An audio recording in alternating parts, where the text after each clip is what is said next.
Haleluya, terpujilah nama Tuhan Allah kita.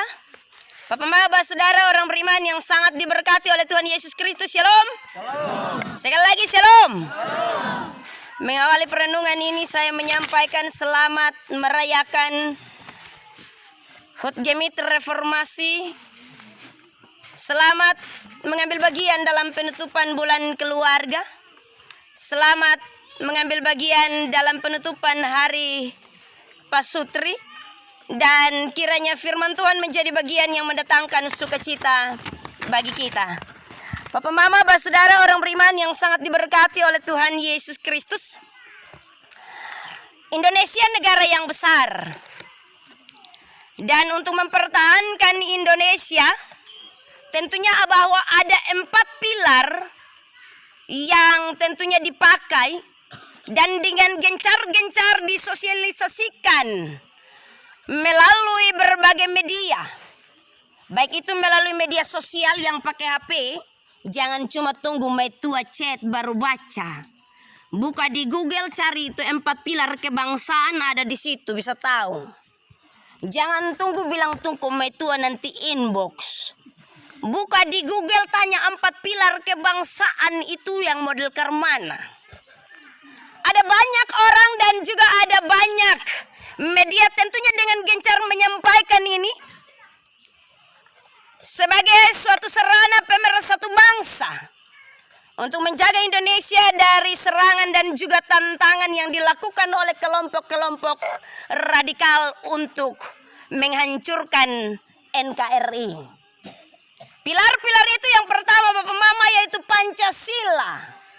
Kalau beta tanya yang sutap tua empang peat dong, rambut suuban, jalan suga matar-gamatar, kalau ngomong Pancasila dong tahu ada 5 sila.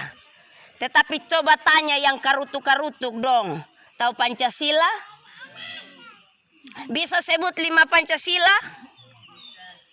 Banyak yang sondeta dong. Mama bilang bisa karena sekarang belajar dari rumah itu nanti PR 5 Pancasila itu mama yang nanti tulis. Pancasila 1 ketuhanan yang Maha Esa, yang kelima keadilan sosial. Teh mama-mama.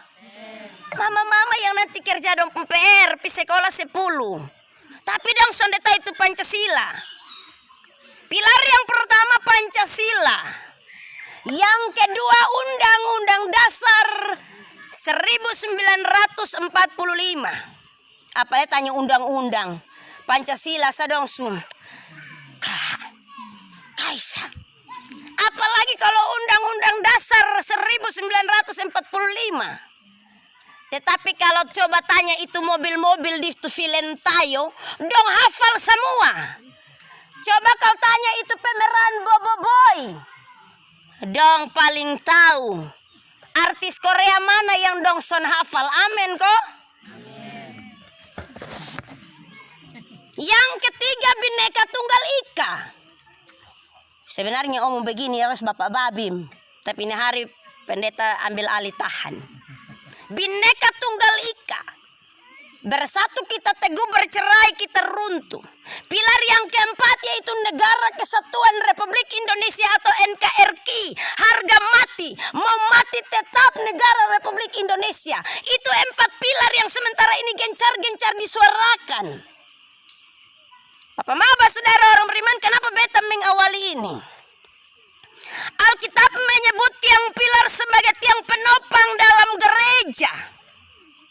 Wahyu pasal yang ke-13 ayat yang ke-12. Barang siapa menang, ia akan kujadikan soko guru.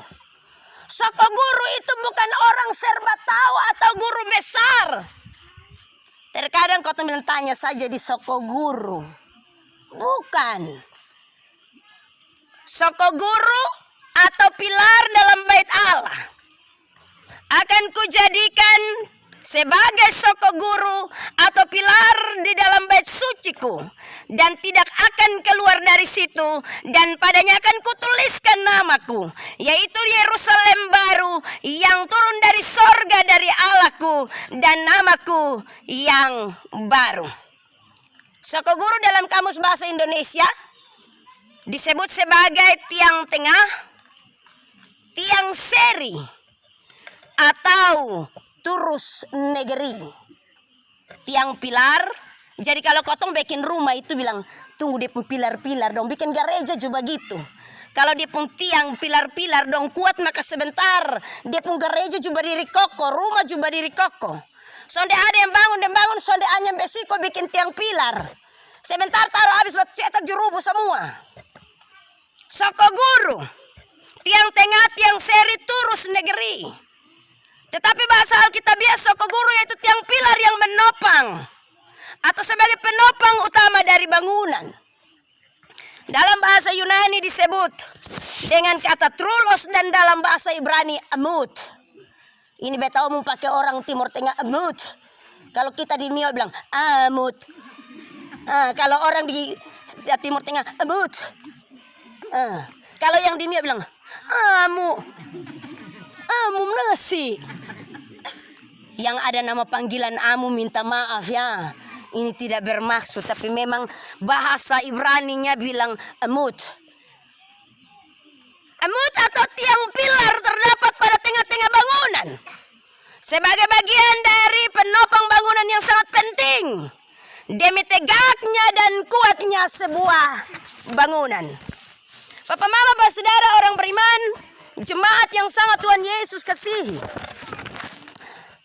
Tentunya bahwa jemaat Philadelphia adalah sebuah kota termuda dari 7 kota yang tentunya disampaikan dalam kitab Wahyu di Asia Kecil.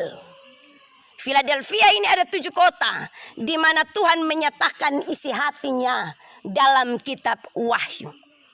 Dia termasuk juga dalam 7 kota yang ada di Asia Kecil. Firman Tuhan kepada jemaat di Philadelphia menurut Yohanes atau melalui Yohanes. Jangan sampai kau bilang penulis kitab Wahyu ini siapa Penulis kitab Wahyu yaitu Yohanes. Karena itu diawali dengan perikop wahyu kepada Yohanes. Wahyu Allah kepada Yohanes. Wahyu Allah atau wahyu Tuhan. Firman Tuhan kepada Yohanes. Tentunya bahwa firman Tuhan kepada Yohanes untuk disampaikan kepada jemaat Philadelphia. Untuk memuji pekerjaan orang-orang di Philadelphia. Bapak, saudara orang beriman. Ketaatan orang-orang di Philadelphia. Mereka taat kepada firman Tuhan. Mereka teguh di dalam iman. Mereka tidak menyangkal nama Kristus dalam penderitaan. Karena itu Yohanes mendorong orang-orang di Philadelphia untuk tetap teguh dan bertahan dalam penderitaan. Itu tugas Yohanes ketika dia menulis ini surat kepada jemaat yang ada di Philadelphia. Menyampaikan suara Tuhan kepada jemaat di Philadelphia. Karena mereka adalah orang-orang yang teguh di dalam iman. Mereka adalah orang-orang yang bertahan dalam pencobaan-pencobaan. Bertahan dalam penderitaan. Tetapi juga tidak menyangkal Kristus sekalipun mereka ada di dalam penderitaan. Sesungguhnya bahwa jemaat Philadelphia bukan jemaat yang besar. Kata firman Tuhan yang tadi kita baca pada bagian ayatnya yang ke-8. Aku tahu segala pekerjaanmu, lihat. Aku telah membuka pintu bagimu yang tidak dapat ditutup. Dan aku tahu bahwa kekuatanmu tidak seberapa. Kata kekuatan tidak seberapa ini tentunya Yohanes mau menunjukkan bahwa jemaat Philadelphia itu jemaat yang terlalu kecil. Bukan jemaat yang besar. Sama juga dengan jemaat Immanuel Mio. Ini bukan jemaat yang besar. 80 kakak saja itu kecil. Tetapi tentunya di firman Tuhan datang. Kalau dia datang kepada jemaat yang ada di Philadelphia, firman Tuhan ini juga datang kepada kita. Sebagai jemaat yang kecil, sebagai minoritas. Tetapi kita memiliki kekuatan yang sangat besar dan kuat. Bukan dilihat dari segi anggota. Kebanyakan kalau orang melihat gereja, dia pun jumlah banyak kesonde. Ada orang yang dia pergi gereja itu, kalau itu gereja pun jumlah di dalam gereja saat kali kebaktian itu banyak orang. Kalau yang sedikit orang dia soalkan pergi gereja. Dia pun pendeta khotbah enak kesonde. Kalau pendeta khotbah sonde enak dia pergi gereja. Dia pun majelis cantik kesonde. Kalau di majelis cantik yang bapak-bapak bilang beta son pergi gereja. Hati-hati. Jemaat di Philadelphia tentunya bukan jemaat yang besar. Tetapi mereka memiliki kekuatan yang begitu luar biasa. Karena mereka menjadi orang-orang yang takut akan Tuhan. Bapak Maba, saudara orang beriman yang sangat diberkati oleh Tuhan Yesus Kristus. Lalu seperti apa sehingga jemaat Philadelphia menjadi jemaat yang dipilih oleh Tuhan untuk kemudian menjadi pilar di dalam bait suci? Tentunya bakar ini jemaat memiliki kelebihan. Kotong Immanuel Mio juga ada kelebihan terlalu banyak. Ini hari ini karena semua kelebihan. Ini hari terlalu luar biasa. Kotong semua gereja di Padang sonde seperti biasa. Ya biasanya kan kotong utus anak kecil toh, yang anak sekolah minggu dong sah. Tetapi ini hari tua-tua, muda-muda, bai-bai yang ompong, nenek-nenek, peot-peot, semuanya ada di gereja. Ini hari terlalu luar biasa. Ketika baru keluar dari rumah pastor tadi betul hati menggebu-gebu. Aduh, ini hari banyak orang. Itu hani kotong son gereja sendiri. Ini ayam suruh dia diam tahan dulu. Kita masih omong. Kalau mau dilelang, kalau bisa kasih harga memang supaya dia diam. Kalau belum kasih harga itu makanya dia berontak. Kita lanjutkan bagian firman Tuhan. Kenapa sehingga jemaat di Philadelphia dipilih oleh Tuhan untuk menjadi pilar dalam bait suci? Ada beberapa hal yang saya catat Bapak Maba Saudara. Dimulai dari ayat yang ke-7. Inilah firman dari yang kudus yang benar yang memegang kunci Daud. Artinya bahwa di Philadelphia Kristus bertahta di sana sebagai pemegang kunci Daud. Apabila dia membuka tidak ada yang dapat menutup. Apabila dia menutup tidak ada yang dapat membuka. Jemaat di Philadelphia percaya bahwa kuasa Kristus ada di sana. Kalau dia sudah membuka tidak ada yang dapat menutup. Kalau dia sudah menutup tidak ada yang dapat membuka. Itu dalam pengkategoran iman yang pertama. Percaya kepada Kristus. Yang kedua, jemaat di Philadelphia tentunya terpilih sebagai jemaat, sebagai pilar dalam bait suci. Karena Tuhan mengetahui segala pekerjaan jemaat di Philadelphia. Kekuatan mereka tidak seberapa, tetapi mereka menuruti firman Tuhan dan tidak menyangkal akan nama Kristus. Menuruti firman Tuhan dan tidak menyangkal akan nama Kristus. Kalau hanya menuruti firman saja, itu belum sempurna. Tetapi hati-hati jangan sampai ke menyangkal akan nama Kristus. Yang muda-muda dong. Orang bisa menyangkal nama Kristus itu Ovin. Hanya karena kalau dia naik ketemu itu nyong ganteng. Tetapi dia bukan orang beriman. Yang penting dia ganteng. Akhirnya menyangkal Kristus. Yang nyong-nyong juga begitu. Nanti subsidi habis. Datang palese pendeta, beta sidi. Begitu mau sidi, menangis mas kekedok san jelas. Kotong lihat tekal dia pun ingus turun batempel langsung dengan kumis tipis dong. Tetapi setelah itu kan dia lihat kami satu nona cantik yang sudah percaya Yesus. Kemudian dia bilang, beta son mau leng. Di gereja Mio ini ternyata son ada nona cantik. Kecuali kalau di Hopaina. Hati-hati. Beta omong begini ini karena terjadi di Mio. ABCD Piko kemudian bikin lain. Gara-gara mai tua cantik. Kira itu mai tua bisa bobosong pi berjumpa dengan Kristus. Amin. Yang omong itu orang muda. Atau yang semudah-mudahan. Kalau yang mudah-mudahan ini sebentar tolong cari kasih dia. Tapi jangan cari yang di luar Kristus. Karena beta lihat dia juga anggota presbiter toh. Tidak menyangkal akan nama Kristus. Orang Philadelphia tentunya ada dalam angka yang tentunya sangat luar biasa. Yang ketiga, tentunya bahwa orang-orang Philadelphia dipilih untuk menjadi pilar dalam bait suci. Karena firman Tuhan disampaikan menurut ayat yang ke-9. Lihat beberapa orang dari jemaah iblis yaitu mereka yang menyebut dirinya Yahudi. Tetapi yang sebenarnya tidak demikian. Melainkan berdusta. Akan kuserahkan kepadamu.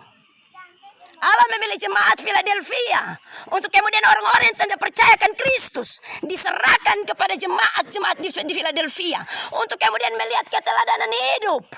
Dari orang-orang jemaat di Philadelphia. Belajar tentang kehidupan iman orang-orang Philadelphia. Yang berikut, yang keempat. Kenapa sehingga jemaat di Philadelphia dipilih menjadi pilar dalam bait Allah? Yang pertama, Tuhan mengingatkan jemaat Philadelphia yang tekun menantinya. Jemaat di Philadelphia ini orang-orang yang tekun menanti kedatangan Kristus. Kotong pun sonde, kapan engkau kembali? Kapan engkau kembali? Kotong pun lagu itu. Jadi kalau susah makin menyanyi semangat, kapan Yesus kembali? Kapan Yesus? Kalau sambil kutik gitar begitu ya Bapak Mama. Kapan Yesus kembali? Kapan Yesus kembali? Lagi. Kotong masih bertanya-tanya. Tetapi orang Philadelphia adalah orang-orang yang menanti dengan tekun. Menanti dengan tekun, bukan menanti dengan bersungut-sungut. Bukan menanti dengan tanda tanya besar. Toh kalau hari ini dan besok juga Yesus belum datang, kotong tetap menanti toh. Tekun menanti. Jemaat di Philadelphia tentunya menunjukkan kualitas ini. Tetapi juga dengan iman percaya, mereka berkata, Dia akan datang segera. Dia akan datang segera, entah hari ini ataupun besok, 1 jam kemudian atau mungkin saja saat ini. Kotong sudah tahu. Tetapi tentunya jemaat di Philadelphia memiliki ketekunan iman. Keteguhan iman yang sangat begitu luar biasa. Dan dalam hal itu Bapak Saudara yang kelima, jemaat ingin untuk terus berjuang untuk meraih kemenangan dan dijadikan soko guru sebagai pilar dalam bait suci. Terus berjuang. Bukan menanti tanpa berjuang. Bukan hidup dalam ketekunan iman tanpa berjuang. Berjuang dalam hidup bergereja dalam menanti kedatangan Kristus itu ada banyak. Beda dengan kalau kotong berjuang menanti sang kekasih yang akan datang di hari ini. Beda. Kalau menanti sang kekasih itu galau. Bapak Iba sonde galau leko Bapak Martin. Tidak galau lagi. Menanti, terus berjuang.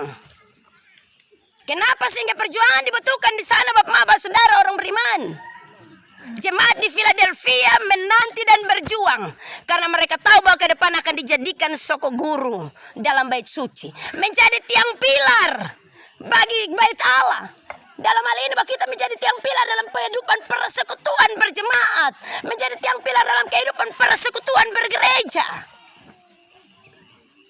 Kalau sama seperti gereja Immanuel Mio, ada sekitar 42 tiang. Salah satu tiang saja sonde ada. Itu gedung yang sama ke sekarang. Itu dia ada begini. Begitu tanya kenapa? Selfie. Karena apa? Satu tiang pilar sonde ada. Tetapi kalau seandainya semua tiang pilar berdiri bersama-sama, maka kita akan seperti jemaat di Philadelphia. Ada salah seorang mantan Bupati Timur Tengah Selatan, almarhum Pit Atalo. Dia mencetuskan 3 batu tungku untuk Timur Tengah Selatan. Molo Amanuban Amanatun. Tentunya bahwa kenapa sehingga dia memunculkan ini 3 batu tungku. Karena ketika ada 3 batu tungku maka ada kekuatan untuk menyongkong tacu dan periuk. Dan dia pun isi yang itu les manekat. Karena itu dia memunculkan itu 3 batu tungku. Tetapi kalau seandainya sonde ada 3 batu tungku, Amanatun sendiri, Amanuban sendiri, apalagi Molo yang terlalu jauh itu Bapak Mama, jalan terjal berbatu, hujan begini kotong sampai. Yang anak mantu di Molo dong siap-siap. Kalau ini 3 berdiri bersama-sama, Mama Rin jangan menangis dulu, ini baru khotbah Mama. Rote saja bisa diseberangi apalagi Molo Utara. Amin. Ada kekuatan di sana. Demikian juga dengan persekutuan orang percaya, persekutuan bergereja. Ada orang tua, ada orang muda, ada laki-laki perempuan, ada anak kecil dan orang dewasa. Begitu luar biasa. Sangat kompleks, tetapi tentunya bahwa kita adalah tiang-tiang pilar untuk gereja dan pelayanan. Amin. Yang terjadi di Philadelphia demikian. Bapak Maba Saudara orang beriman, Kehidupan jemaat di Philadelphia tentunya memberikan inspirasi bagi kita hari ini dalam kehidupan bergereja. Tetapi juga memberikan inspirasi bagi kehidupan masa depan gereja. Sebagai suatu komunitas dengan banyak tekanan dari luar, tetapi tentunya bahwa gereja memiliki komitmen untuk terus hidup dan menaati firman. Dalam situasi apapun, penderitaan justru akan merubah ujian iman kita menjadi ketaatan kepada Tuhan.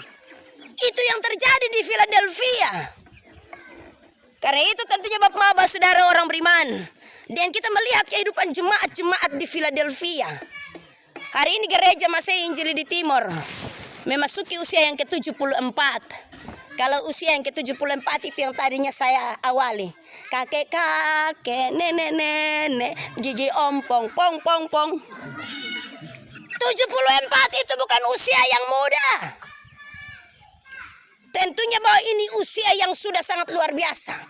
Bapak bisa semua mencapai 74 Bapak? Masih lama. So ada di antara kita yang 74 Bapak Martin atau Pako? Baru 62. Gereja Masih Injili di Timor 62 atau 26 Bapak. Karena beta lihat itu ada lihat dari sana. Sebab ini sampai 26. Bapak Martin Ibrahim Luther. Sekarang usia berapa tahun? 24. Bapak 44. Nah ini yang bet mau bikin karmana kalau 44. 74 tahun bukan usia yang muda. Tentunya bahwa ini suatu usia yang sangat panjang dan proses yang sangat panjang. Dengan berbagai tantangan tersendiri untuk gereja Masih Injili di Timor. Tetapi tentunya juga bahwa hari ini kita ada dalam suatu peristiwa besar. Reformasi yang ke-504 tahun. 504 tahun ini sudah 5 dekade, 5 masa. Kalau kau mau hitung, mau kembali kepada waktu itu, maka entah sudah sekian ribuan jutaan sejarah dilewati oleh gereja. Tentunya bahwa reformasi dimunculkan oleh seorang yang begitu luar biasa menjadi pilar gereja, menjadi pilar bagi pelayanan dengan perjuangan yang begitu luar biasa. Sampai hari ini kau masih tetap gereja seperti ini. Yaitu Martin Luther. Dari 1483 sampai dengan 1546. Dia memunculkan 99 dalil. Itu Martin Luther dia punya nama, bukan Martin I. Atau Martin M. Oh Martin A. Martin Luther. Dia memunculkan 99 dalil. Tetapi ini juga yang tentunya dipakai sebagai pilar-pilar dalam gereja. Ada perjuangan yang sangat besar di sana. Kau tahu mau pisah itu butuh perjuangan. Sama kayak kotong di Timor ini, begitu sonde bersepakat dalam gereja, kemudian besok itu kotong pilih itu kepala keluarga pimpin kebaktian sendiri di satu gereja. Tetapi Martin Luther tentunya pada masa itu memunculkan suatu sejarah yang begitu luar biasa. Dengan pilar-pilar gereja yang begitu hebat. Yang pertama, di antaranya saja ya Bapak Mama. Dia memunculkan Pancasola. Sola. Atau ada beberapa di antaranya yang disebut yang pertama. Sola Gratia. Kenapa sehingga Martin Luther memperjuangkan untuk hanya sola gratia saja? Karena ada pemahaman bahwa keselamatan datang dari manusia, datang dari kekuatan kemampuan manusia. Tetapi Martin Luther menegaskan, sola gratia semua hanya oleh anugerah Allah. Hanya kedaulatan Allah saja yang ditekankan di sana. Anugerah Allah merupakan kebaikan Allah atas manusia berdosa. Untuk kemudian kita dapat diselamatkan. Ingat bahwa hanya Allah saja yang dapat mengampuni segala dosa menurut rahmat-Nya. Ingat baik-baik, hanya Allah saja yang dapat mengampuni dosa. Itu yang tentunya dimunculkan oleh Martin Luther. Yang kedua, sola fide. Semua hanya oleh karena iman. Pembenaran oleh iman merupakan ajaran Alkitab. Hanya oleh iman saja seseorang dapat berjumpa dengan anugerah keselamatan Allah. Keselamatan yang dimaksudkan adalah iman yang mutlak kepada anugerah kasih Allah. Hanya oleh karena iman. Bukan karena kotong kuat dan hebat. Bukan karena kotong orang tua. Bukan karena kotong orang pintar. Bukan karena kotong orang berada. Bukan karena kita memiliki segala sesuatu. Tetapi Martin Luther menekankan di sini hanya oleh karena iman saja. Kita dapat berjumpa dengan anugerah Allah. Iman yang dapat menyelamatkan manusia. Bukan karena karya-karya manusia. Bukan karena kekuatan dan perbuatan baik manusia. Atau bukan karena beli surat ampun dosa. Tentunya ini yang kemudian ditekankan oleh Martin Luther. Semua karena sola fide. Semua karena iman kepada Tuhan. Bapak, Mama, saudara orang beriman yang sangat diberkati oleh Tuhan Yesus Kristus. Yang ketiga, sola scriptura, yaitu bahwa semua hanya oleh karena Alkitab. Kembali kepada Alkitab. Kebenaran yang sejati hanya ada di Alkitab, soalnya ada di tempat lain. Jangan kemudian tidur bangun begini, buka mata, mak beta mimpi. Mimpi apa Bapak? Wah, beta mimpi kau tompung oto pung dehain. Langsung dodo bolam cungkil lintai mata ju. Capat pilih tuh di perangka mak lupa. Itu bukan kebenaran, bukan Bapak Heri. Sola scriptura semuanya datang hanya dari Alkitab. Alkitab adalah firman Allah yang sejati. Alkitab adalah firman Allah yang diinspirasi oleh Roh Kudus kepada para penulisnya. Bukan karena kepengin bikin jadi bikin sah. Tetapi karena memang semua harus kembali kepada Alkitab, firman yang sejati, di mana orang-orang yang dipilih Tuhan diberi inspirasi oleh Roh Kudus, diberi pimpinan oleh Roh Kudus untuk kemudian memunculkan firman Tuhan sebagai bagian yang kemudian merubah kehidupan manusia. Yang keempat, masih banyak Bapak Martin I sekalian. Beta ini hari sonde pakai Martin Luther, pakai Martin I. Sola scriptura. Sola scriptura artinya bahwa hanya di dalam Kristus. Semua hanya karena Kristus. Hal terpenting dari ajaran Martin Luther yaitu bahwa Kristus sebagai pusat sentral pemberitaan. Sonde pakai lagi orang kedua ketiga. Perantara ini dan itu. Kristus menjadi pusat sentral. Ini doktrin dan pengajaran yang harus kotong kasih tahu di kotong pun anak-anak. Kristus ahoy. Jangan kemudian pergi di sana, ganti nama, ijazah nama lain, sebentar di surat nikah nama lain, kemudian memunculkan lagi untuk ikut paket-paket lain, kotong bingung mau kasih nama apa lain. Hanya Kristus saja. Ingat, hanya Kristus saja. Jangan sebentar ganti nama. Kristal. Nanti bilang, apa kristal itu masih mendekati. Kristus sebagai pusat sentral iman orang percaya. Dia adalah juru selamat yang sejati. Dan karena itu mari kita hanya beriman hanya kepada Kristus saja. Ini ditekankan oleh Martin Luther. Yang kelima, Soli Deo Gloria. Omong ini Soli Deo Gloria, saya punya cerita Bapak Mama. Waktu saya masih berusia 6 tahun, kemudian karena main drama saya sebagai malaikat. Saya baca puisi dengan judul Gema Natal.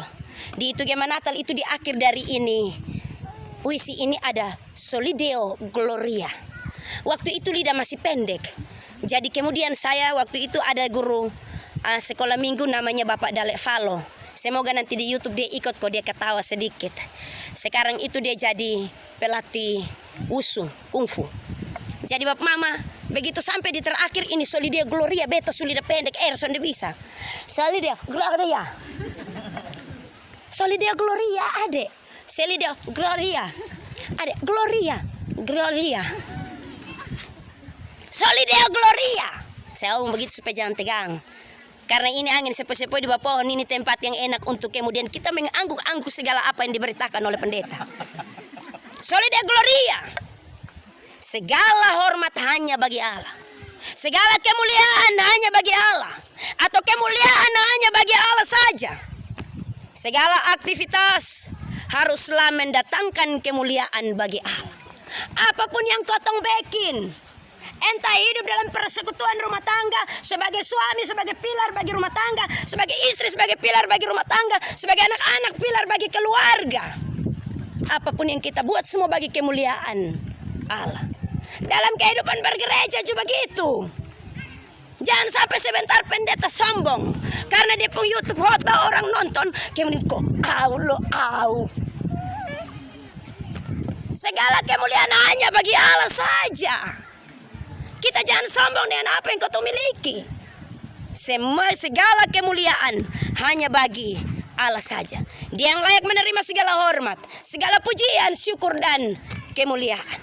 Apapun yang kita buat, kehidupan kita, apapun yang menjadi aktivitas kita, pekerjaan dan usaha kita, pendidikan masa depan, semua hanya karena bagi kemuliaan Allah. Bapak-bapak, saudara orang beriman yang sangat diberkati oleh Tuhan Yesus Kristus. Yang berikut, sakramen yang ditegaskan oleh Martin Luther. Kalau tadi yang pertama itu Pancasola, sekarang yang berikut dia mau tegaskan di sini itu sakramen. Martin Luther tidak mengakui 7 sakramen. Dia hanya pakai 2 sakramen dan itu yang ada dalam Alkitab sebagai perintah. Sakramen baptisan kudus dan sakramen perjamuan kudus. Ini doktrin dan ajaran. Kita harus kasih tahu.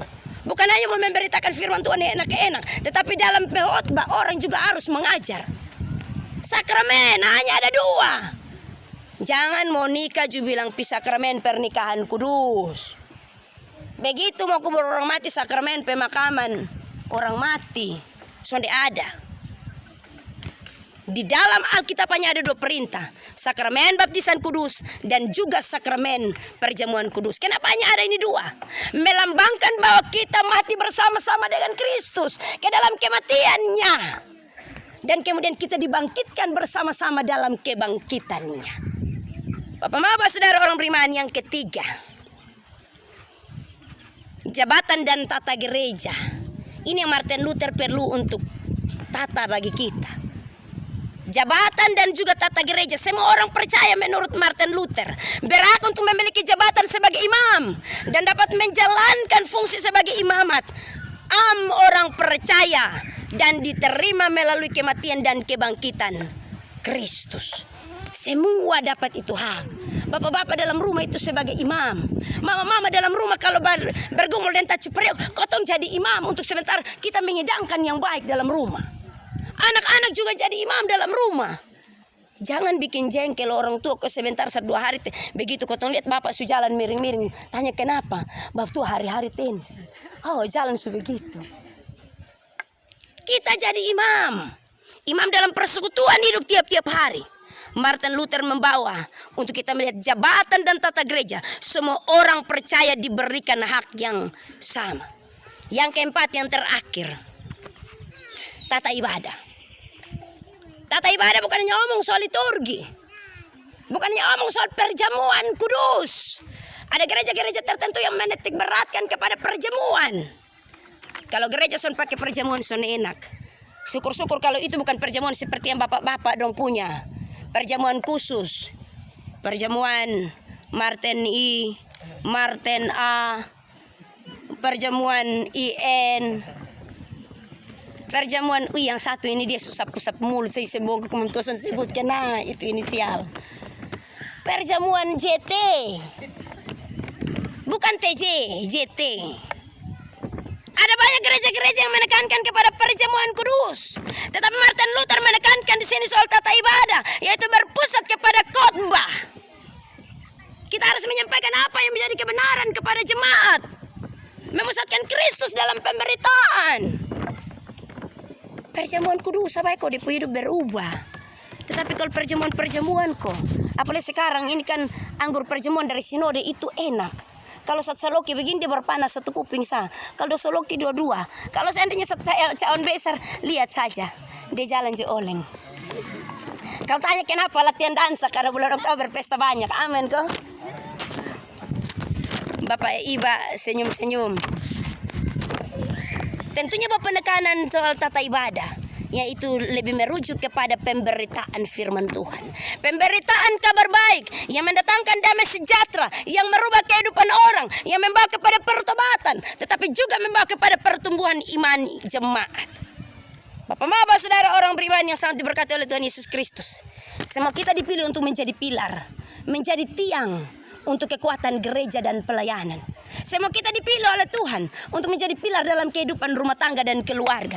Semua kita dipilih oleh Tuhan untuk kemudian menjadi kekuatan pilar yang ada di tengah-tengah kehidupan komunitas bermasyarakat, yang ada dalam kehidupan komunitas bergereja, dalam persekutuan hidup tiap-tiap hari.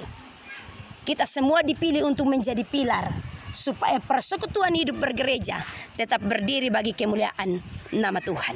Hari ini tentunya kita memperingati sejarah besar bagi gereja Masih Injili di Timur, sejarah besar bagi gereja Protestan di seluruh dunia, Hut Gemit dan reformasi. Tetapi kita juga datang dengan banyak harapan-harapan dan doa. Hari ini, kalau Tuhan telah memperbarui gerejanya, maka Dia juga akan memperbarui kehidupan dan iman tiap-tiap orang. Mari kita pulang Bapak Mama dengan penuh syukur. Hari ini kotong bukan hanya datang dan kemudian berdoa, tetapi kotong bawa apa yang ada pada kita, menjadi pergian persembahan-persembahan bagi Tuhan. Hari ini kita menyatu dengan alam. Kotong gereja Masih Injili di Timur sebut dengan gereja Padang. Ada yang bilang klaim nasi, tetapi disinilah kita menyatu dengan alam, menyatu dengan Tuhan, melihat kemegahan dan kemuliaan Tuhan dalam ciptaannya. Tuhan memberkati kita dalam terang firman-Nya. Mari kita pulang dan menjadi pilar bagi kemuliaan nama Tuhan. Amin.